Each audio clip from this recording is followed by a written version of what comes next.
Bismillahirrahmanirrahim.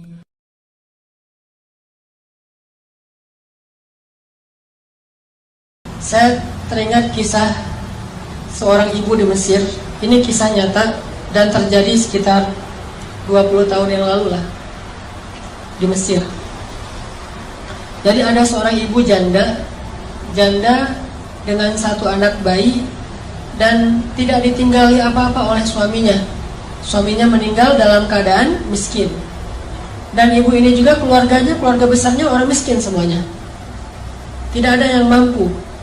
Akhirnya setelah dia menjadi janda, dia kerjanya ganti-ganti. Kadang jadi pembantu di rumah orang, kadang di pasar, segala macam. Pokoknya nggak punya pekerjaan tetap untuk bisa menafkahi bayinya.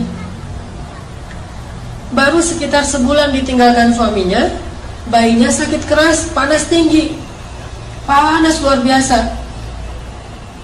Terus panas tinggi, mau dibawa ke rumah sakit, nggak punya biaya, beli obat aja nggak ada duit, makan aja belum hari itu.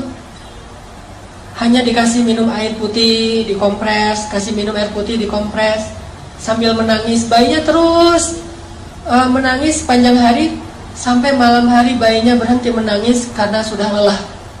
Capek seharian nangis, akhirnya ketiduran. Bayinya tidur. Ketika bayinya tidur, jam 12 malam, ibu ini dalam keadaan bingung. Beliau kemudian berwudu, kemudian sholat 2 rakaat. Setelah selesai sholat 2 rakaat, ibu ini berdoa kepada Allah, Robbi, saya ini adalah perempuan yang tidak punya wali, tidak punya suami, tidak ada yang menafkahi saya. Sedangkan saya punya seorang anak dan dia sekarang sakit. Suami saya baru meninggal. Dia curhat sama Allah. Jadi kalau kita doa sama Allah tuh curhat dulu, jangan to the point. Ya Allah minta ini, minta itu. Curhat dulu kayak Nabi Zakaria. Kayak gimana doa Nabi Zakaria? Rabbi inni wahanal 'azmu minni washta'ala ar-ra'su shayba wa lam akun bidu'aika rabbi syaqiyya. Rabbi, tulang saya sudah lemah, rambut saya sudah putih. Curhat dulu masalah kita apa. Dia curhat kepada Allah tentang masalahnya. Dia nggak punya uang untuk beli obat, nggak punya nafkah, bahkan hari ini makan juga belum. Terus dia bilang di akhir doanya, Rabbi, aku pasrahkan hidupku ini kepadamu. Aku serahkan urusan masalahku ini kepadamu. Berilah jalan keluar kepadaku dan anakku, wahai Allah. Dia berdoa kepada Allah, minta diberikan jalan keluar. Akhirnya pas habis berdoa, tiba-tiba ada orang yang ketuk pintu rumahnya. Assalamualaikum. Dibukain pintu seorang laki-laki. Assalamualaikum. Mana anakmu yang sakit? Saya seorang dokter. Mana anakmu yang sakit? Akhirnya ibu ini heran. Dokter datang ke rumahnya sendiri padahal dia nggak manggil. Ditunjukin. Dokter ini meriksa bayi itu. Diperiksa sama dokternya.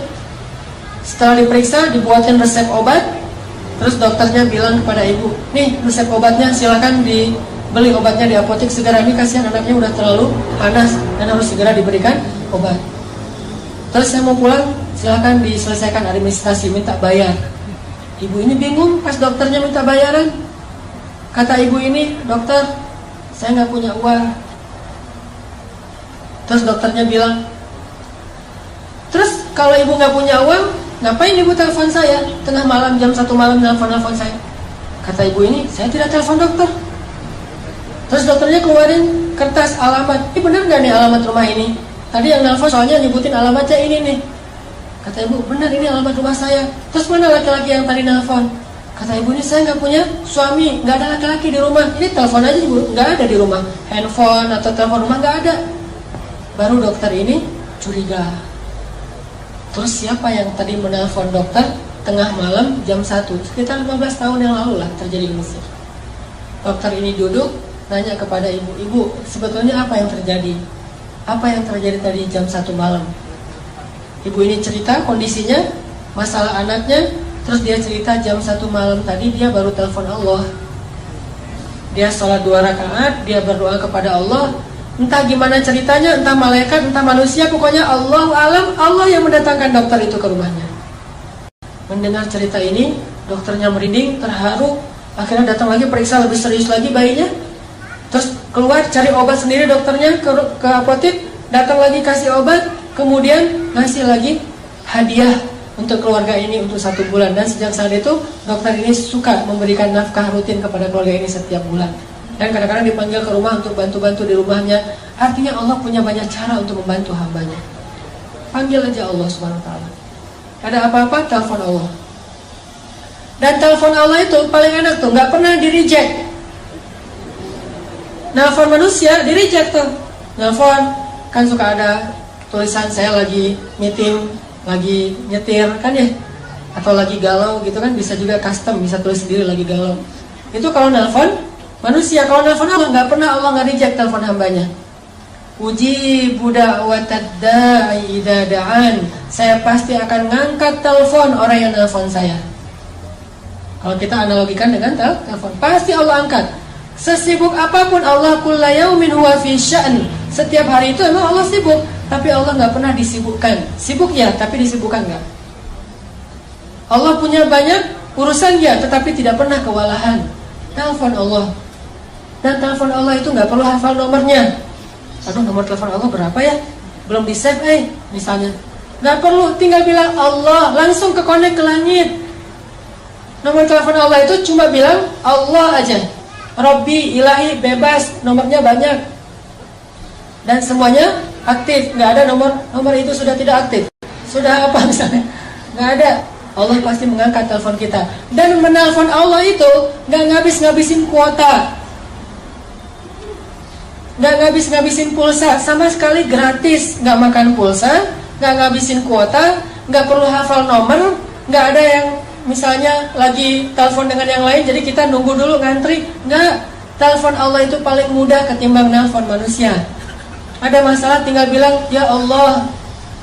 Allah langsung mengatakan abdi, alaka hajah, wahai hambaku, apa kebutuhanmu. Bahkan di waktu tertentu Allah yang datang kepada kita, bukan cuma kita telepon Allah jarak jauh. Allah datang kepada kita. Sepertiga malam terakhir Allah turun ke langit dunia. Terus Allah mengatakan, adakah orang yang membutuhkan pertolongan, aku tolong. Hal min dhi hajah. Adakah orang yang butuh ampunan, aku ampuni. Adakah orang yang butuh keajaiban, aku berikan. Keajaiban dalam hidupnya, Allah sendiri yang nanya kepada kita. Jadi ada masalah sedikit, telepon Allah.